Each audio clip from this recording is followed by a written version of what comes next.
In the town of Nassawapi, there's a discreet workshop that's isolated but not removed from the 21st century. When people find out I'm a blacksmith, they ask me, are there that many horses around here? Richard Furr has been molding his craft at Door County Forge Works for 16 years. There's a long tradition of smithing, making real tools so real industry can keep going.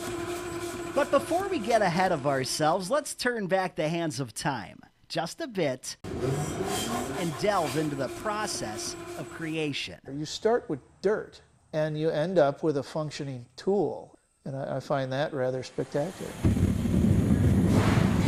The first step is to join the tiny pieces of steel together by incorporating an incredible amount of heat.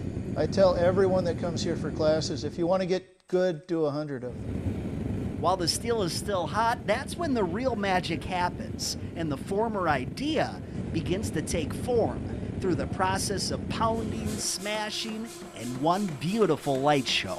Historically, it was done with strikers, people with sledgehammers, and a charcoal fire, and that can take a great deal of time to do.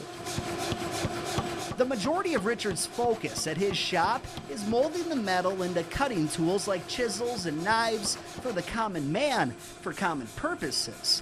These are the items most in demand.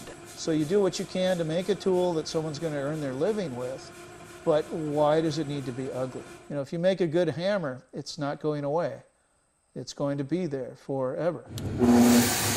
And while the profession of smithing may not be as commonplace as it once was, if the tools are made right, they'll give generations to come a peek into the world of a job that stood the test of time.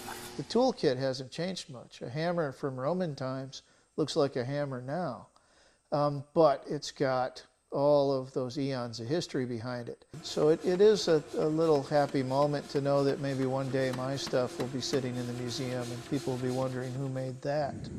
In the town of Nassawapi with photographer Josh Visti, I'm Eric Crest covering small towns for NBC 26.